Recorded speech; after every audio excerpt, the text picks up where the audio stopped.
529 plans are super popular ways for people to save for their kids' college and higher education expenses, but they come with some strings and drawbacks that make a lot of people sort of reluctant to use them. We'll cover everything you need to know about 529 plans in this video in less than 5 minutes, including a few options, a few things you can do if you have too much money locked up in one. So 529 plans have been around since as early as the 80s. Some states had them as early as the 80s in the form of a prepaid tuition plan.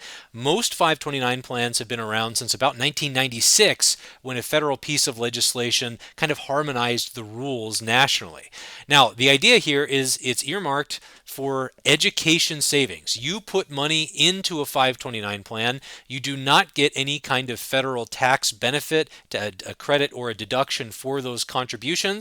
Once the money's in the account, you can invest it and it grows over time, all tax deferred.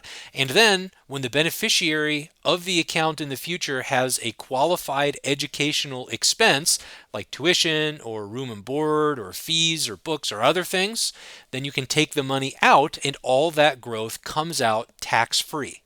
The problem most people have with 529 plans is in order to have enough money in the accounts to send your kid to college and pay all the expenses and so forth, you have to get started really early.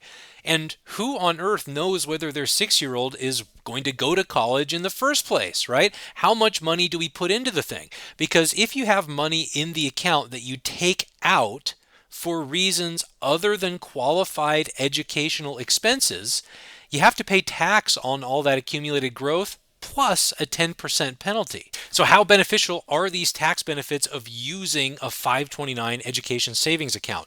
Well, let's say that you have an 8-year-old at home, and your 8-year-old is going to be 18 in 10 years by my math, which is about the time that most people think about walking off to college.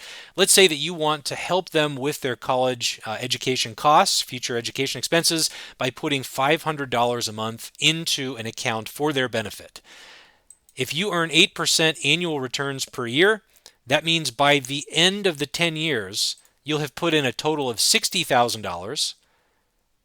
Those contributions will have grown by $31,000 for a total balance of $91,000. Now, let's say that you're not comfortable with the strings that come with the 529 account, so you decide to use a taxable investment account instead. You put the same $500 a month into the account. At the end of 10 years at 8%, you'll have the exact same growth. The difference is that if you want to use these balances for education expenses, you're going to have to sell securities from this balance and pay tax on this amount of growth.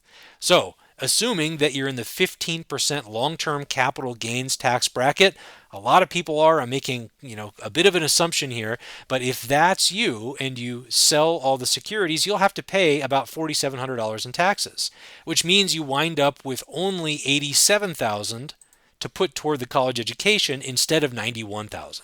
If you find yourself in that situation where college is not for your kid and you have money in this account, you're not compelled to use the money. You can keep it in there and let it continue growing tax deferred. You're the owner of the account. Your child is the beneficiary. You can change the beneficiary whenever you want and however many times you want. So if college isn't for your oldest, you could always change the beneficiary and use some or all of the money for another kid, or maybe a niece or a nephew, or maybe yourself.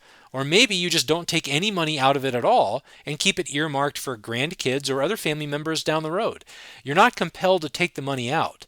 Now, if you do want to take the money out, there are ways to do it and avoid that 10% penalty. There are qualified exemptions, meaning that if your child gets a scholarship for $20,000, you can take $20,000 out of the 529 plan per year while they're getting that scholarship and not pay that 10% penalty, but you do have to pay tax on the growth.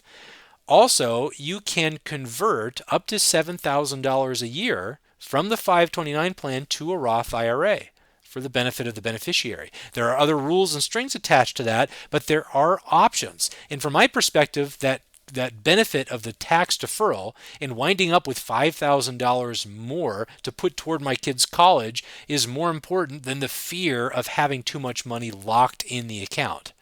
So my whole point here is that yeah, 529 plans do come with some strings and some rules and so forth. But the tax benefits long term really are compelling, and if you find yourself in a situation where you have too much money in the account, you have options. Nobody's taking that money from you. You don't have to distribute it, and you can always keep the account for the rest of your life and bequeath it to family members as part of your estate or legacy planning.